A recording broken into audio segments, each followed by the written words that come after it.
Hey guys, welcome back again. I really enjoy seeing you guys each and every time you come out here. Thanks for watching. If you're new to the channel, check out my channel, WT Farm Girl, on our first generation family farm, learning everything from scratch. Today, you guys have been asking a lot about the Auto Steer system, and today we are going to be hitting the fields with it. I'm so excited to show you what I've learned, putting it to use in the ins and outs of the Sveaverken Auto Steer System. There's a link in the video description down below if you guys want to check it out. Let's go take a look. Alright, got everything seeded. Seeds put in here, fertilizer over the top. I gotta make sure that's knocked off. I also don't recommend leaving fertilizer in overnight.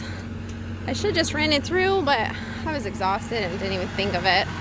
I've got radish mixed with fertilizer in there, so you definitely if you have a high humidity area, always pull everything out at the end of your seeding. Don't leave it overnight.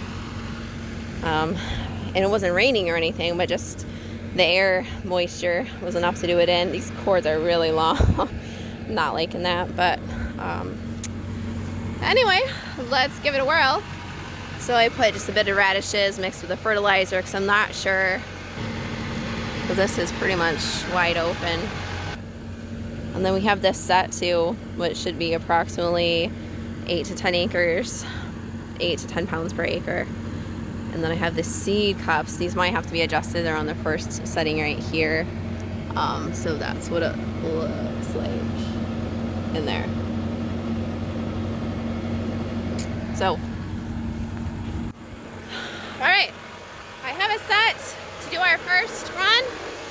Let's see what we can do. I'm going to be perfectly honest with you. It took me all summer long to try to figure out how to finally program the Auto Steer system. But once I finally figured it out, and let me tell you, videoing it was an immense help because I could go back and rewatch my videos.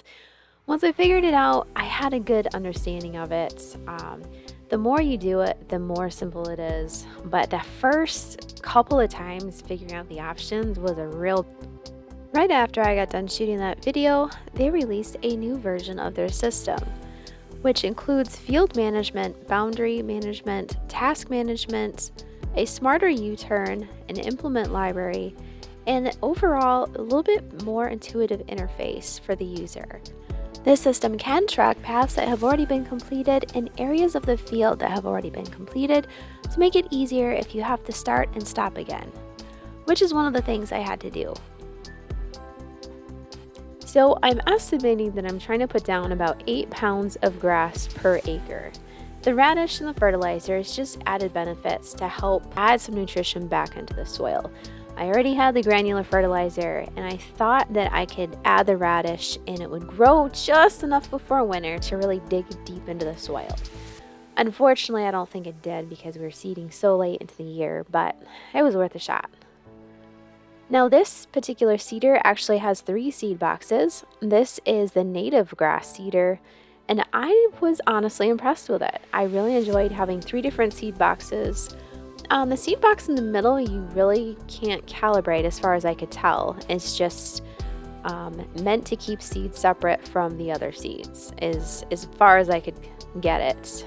Everything pretty much went into the same slot hole, which it would have been nice if it went into a different slot hole, but you know, it is what it is. The conservation agency had gone through and reconditioned the entire seeder, so it was practically brand new and it operated flawlessly.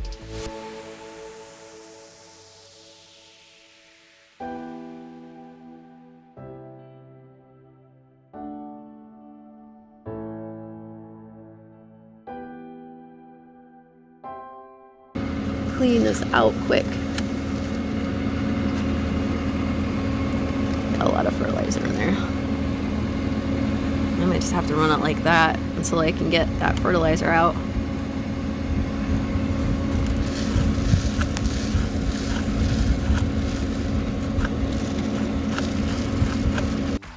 Well, okay, it operated flawlessly after I cleaned out the stuck seed and opened it up just a little bit more.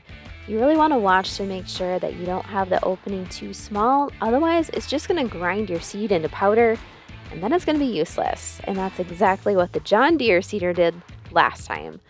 So I made sure to open it up and really make sure it had the opportunity to flow. I had extra seed, so why not?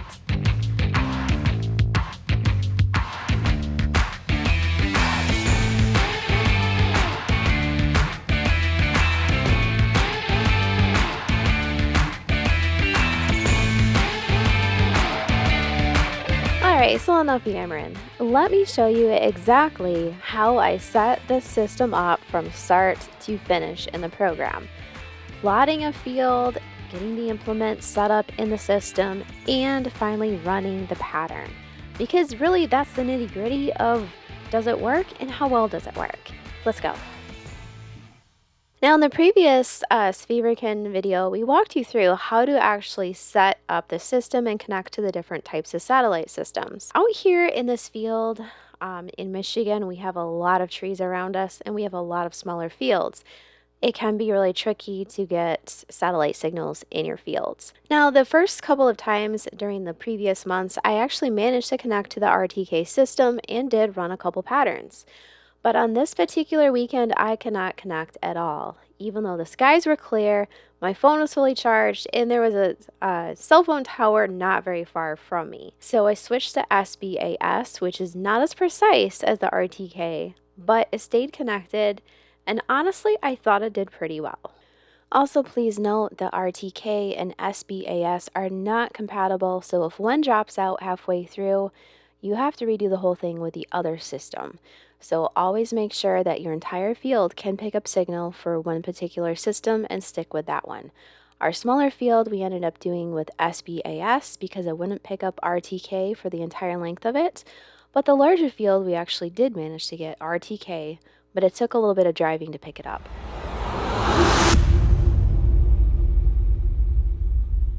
We're going to go down here to settings. I know it's a little strange, but that's where they put it. And we're going to scroll, oh, it's right there. And if you don't see it, you might have to scroll down, but here's implement information. It should just say list of implements right there, but it says it right here. So we're going to click this. And this is all of our different implements that I've used or tried to use or fake used. So right now here we have our Truax2. See, it's got the little check mark. That's the one that we're going to use. Every time you open this system, it is going to default to the last implement that you used. So really key in on that, because if you forget that, you're gonna have some really crazy patterns run on your fields. Okay, so here's our Truax2. We're gonna go edit just so you can see. The only thing I don't like about this is it's really difficult to navigate with this screen right here. So you just kind of have to push enter and it'll scroll down through the different options. Just keep pushing enter. It's not exactly intuitive, but it works. All right, now we can click next. So this is what we really want to pay attention to. The first screen, that's just your classification, however you want to put it in. This is the stuff that matters right here. So to program in all of the specifics of each individual implement, you're going to want to measure it. You could use the manufacturer's guidelines, but you know, measure it too just to be sure. So distance between hedge point to working point. To change this, click that. Okay. Oh, it just deleted that off, so hopefully it doesn't delete it off all the way. So you just put it in here. So I had 10 feet 0 inches, so we'll just implement 10 again. And then you can either click the check or you can click OK. And if you want inches, then you just click in the inch box, and there you go. So 10 feet. So if you want to go next to this one, which is, I'm going to actually switch to this one, 5 feet, just in case it deletes it off. Okay, so when you click that, it actually shows you the points you need to measure, which is really handy because I wouldn't really know that. So this is the point of contact with the ground, each point right here. And so I would suggest going through each of these just to get a feel for what it looks like. And now we're actually going to click cancel because we've already done all of that. Now, once you get it saved, we're going to click the back button. Now this is the difficult part because there are a lot of different options, and the best advice is to just play around with it. Pick a small field like this one. This one's about 2.5 acres. If you have a field that's 1 acre, it doesn't even have to be an actual field. You could take street cones and just mark out an area and then pretend that's your field. But make sure it's probably at least an acre, because it's just gonna be too hard to run patterns on anything smaller than an acre. What we're gonna do is we're gonna program in a new field. Okay, we're on 37. So we're going to go task. And we're going to come down here to this plus button. Sorry about the light. And this one is going to be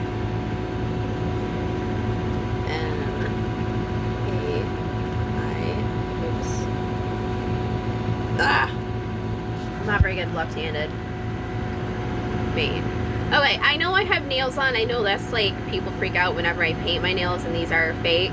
I went to a wedding yesterday, like I said, and you can look at your nails if you work on a farm. That's how my nails are. So the only thing is I can't get these off. They're stuck on there pretty good. So bear with me while I fight through trying to function with them. Farm owner. So we're going to go to home and farm name, home. So you can program in lots of different things. We only have a couple fields, so not a big deal. All right, so right here we have our field now. So now we have to actually draw the field. Let's try next. This is a new field, so we're gonna have a new task. We're gonna go seed, field. Okay, task is plants, save. Okay. Boundary. So the boundary is what we're going to program in first. So because we don't have any boundaries, we're going to put plus. And I'm not sure what happens if you don't have a boundary. You know what? Let's just go start and see what happens. Okay. Plans for the boundary. When we run the tractor, where do you want the boundary edge to be? Do you want the boundary edge to be on the left side, the middle, or the right side? For me, I like to run it on the left side because that's just easier for my brain to comprehend. I'll click OK. So right now we should be getting ready to draw it. Now this isn't auto steering, this is us programming it in. Alright, so we're going to be pulling this. Oh, there we go. See how it's got the little line on there? It's on the left side, right underneath the tire. So, and it just shows an implement on there just for giggles. So this is literally the path that I would be working normally in the hayfield. And we're just gonna go around the entire perimeter that I would normally cut.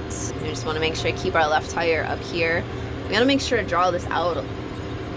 This is a little trickier because we don't have a definitive line between the two fields. So you kind of run the risk of double setting it. I mean, you can kind of see what I did. So we'll just run it right up next to that. And we're just gonna continue on around the field just like this. And then once we stop, we'll check back in. All right, so this is the tricky part, is getting your 2 points to match. Because it doesn't always work. We're gonna see.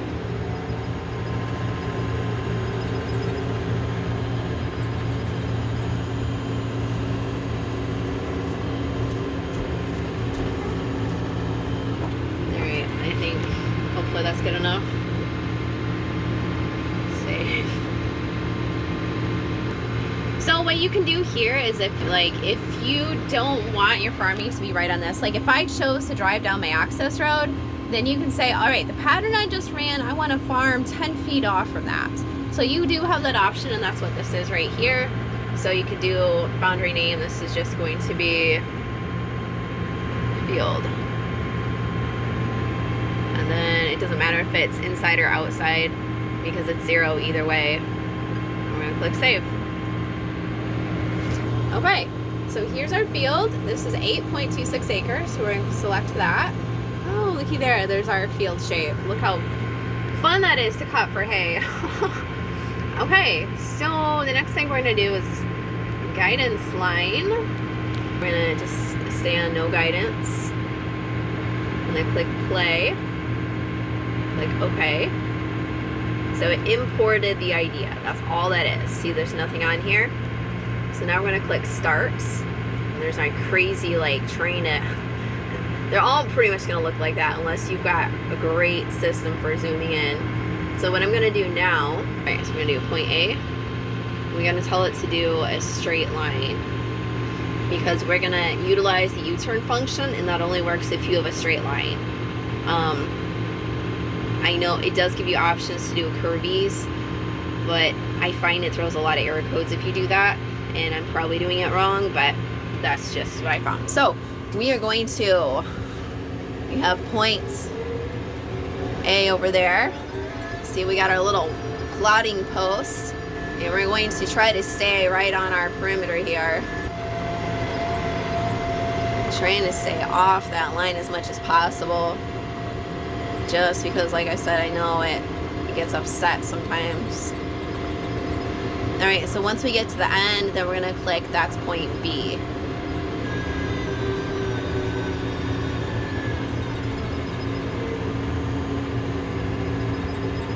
Okay, so I'm never quite sure how far to pull up on this. Okay, we're just going to say that's point B. I mean, even though we're still kind of back there a little bit. And we're going to click save. Line, plant, test, run. Okay. Alright, so notice it's giving us all straight lines. And what do we need to do? We need to do a U-turn. So now we're going to program in our U-turn. I'm going to click U-turn. And we want to go to the right. And for headland operation, so this time we're going to try manual and see if that does it better. I think the only difference is that when you're all done doing your forwards and backwards, it'll take you 2 laps or however many laps around the field. So we'll just say I'm going to do that myself and see if that works out okay. Okay, so interestingly enough, it shows right here that's where it wants to put me. I don't know if it's actually going to be able to start, because I'm probably not close enough. Yeah. So I have this issue every time, pretty much, where even though I've just run the first pass and it should be able to program the U-turn in, it doesn't, because it sees this where I'm at as a headland, which makes sense. So because I drove down the headland, it says, well, wait, you're on the headland, you gotta be over here, lady. So this is my first real pass. So we're going to try to get over there. And of course I don't have any seed in the back yet, so I gotta do that. Probably would be a little helpful. Bring it all the way around. And we're gonna come right here. Alright, everything's set up, so let's go ahead and click start. We might not yet be close enough.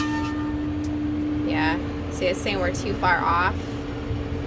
It's okay, we're just gonna get on up over here. Okay, so we should be. Oh, it kicked into gear. Alright, here we go. Sometimes you have to be like right on the line for it to pick it up. Okie dokie. Let's rock and roll. Alright, so we're going to start our first turn here. And this is a very awkward field, so I'm interested to see how it's going to handle it. Oh yeah. See, I don't know why it doesn't just bring us over. Please don't tell me it's going to bring us all the way over. It is. I don't know why it's doing that. This machine can turn a lot tighter than what it's saying. But it is a seeder, so I guess it's thinking that it's gonna be hard on the equipment to do a tight turn. But I do kind of feel like that's a little excessive. I don't know, if you run an automated system, what does your system do? Give me some feedback. I don't know what to expect with this, really. So I'm just gonna let it do its thing. We're gonna make a left-hand turn now. And I think I'm gonna go ahead and lift this on each pass. Even though it's still putting C down, it just saves it from getting chewed up a lot. And oh, that's interesting. It brought us all the way into the headland. So you do have to be careful if you have a fence or something right there because you don't want to get run into it. So this is RTK, but it's still running us over. Well, let me see. No, because that's the tire track. I feel like it's actually, I can't tell. I feel like it might be closer.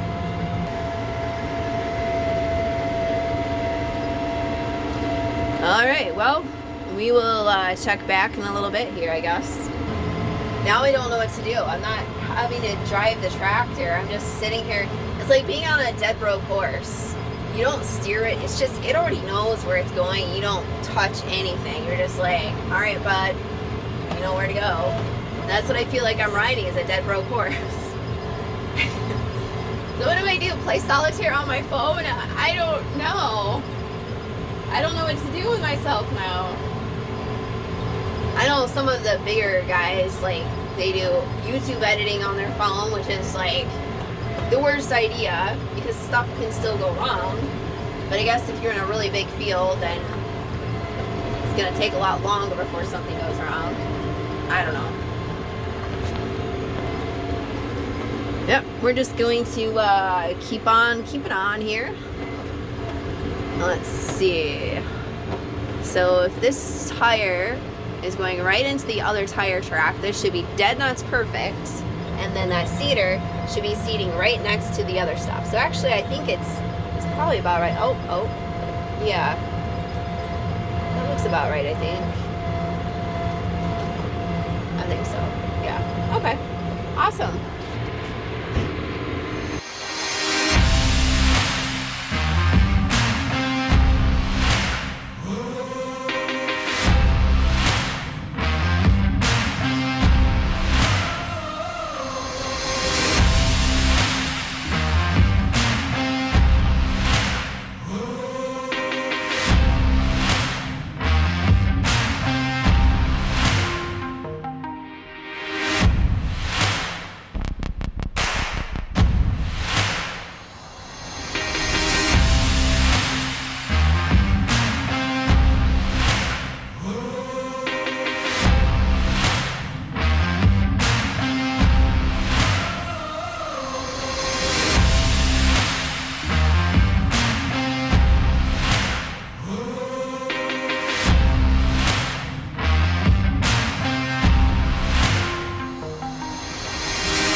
Now, I really enjoyed the fact that my rows were so perfectly straight. If you compare this to me trying to put fertilizer down and getting the aerial shots. I mean, this is pin bone straight. Nothing is getting missed except for those turns at the very end, which were a little bit cumbersome. And I'm not sure if that's due to the program or due to the parameter settings that I put into the program. But you'll have to let me know down below if you use an auto steer system and your turns are excessively large as well. But the system as a whole does seem to function as needed, and if you have probably more than 15 acres, I could definitely see this as a massive benefit. It takes the stress out of driving. Driving doesn't seem very stressful, but it's a toll on your body. Constantly having to look back and monitor everything, and this really just kind of takes a lot of the burden off from it. So I did enjoy that for sure. Once I had everything programmed in and I was fully connected to the satellites, the only issue I had was that on one part of the field, it did run me right into the bushes. And I wasn't quite sure why, but I knew that that was a very tricky corner. It's the very first part of that field down there where I always start. It's just a real doozy and it's a weird angle, so I think it was just trying to combat that. But other than that, it stayed within the boundaries really well. So hopefully next year we are going to have amazing hay in the field growing. My customers are excited, I'm excited, and I'm sure the deer are excited too. So tell me your thoughts. What did you guys think? You know, when you use an auto steer system, it's like having a side-by-side on the farm. You don't realize what you're missing until you start using it. So when I started putting it to use, I realized how effective it actually was, especially with that U-turn function. Without the U-turn function, I feel like it would be very difficult to get it right back on track to the correct track. With the U-turn function, it does need a little bit of fine-tuning, and I'm not exactly sure why it was causing such wide U-turns. Other than that, the entire setup was on point. I mean, it was very accurate. Is it accurate enough to be able to cut a hayfield? I'm not sure. It was off just a little bit, but knowing what I heard about WBAS and how it's not that accurate, I was honestly surprised to see how accurate it really was. It was just a couple inches off, I'd say, but that was a lot better than a couple feet off from what I heard other people telling me. So the bottom line is, if you really want to simplify your workload and you want to make sure jobs are done precisely, I definitely would recommend having an auto steer system. Actually, wintertime might be the best time for you to get one and try it out, because then you can clock all of your fields, you can get them all dialed in, you can measure your implements, and you can do dummy runs with that pretend implement on the back and just see how well it's doing it. Then that way, when springtime comes and you're ready to hit the fields with tilling and planting, you're ready to go and it's already set up and you don't have to monkey with anything. So that would be my suggestion if you were in the market for such a system. Anyway, guys, we have more exciting videos coming up so that we can get these videos caught up. So that as much as you love watching sunny summer videos in the middle of winter, I know you guys really like to see what's happening in wintertime too. So we're gonna see if we can get at least one, maybe two videos out a week coming up here pretty soon. So if you like seeing the videos, definitely make sure to hit like on the videos and again, pass them on to your friends. And put comments down below what you would use an auto steer system for if you were in the market for one. Thanks so much, guys. Love you. Hope you're well and healthy. Take care. See you later. Bye.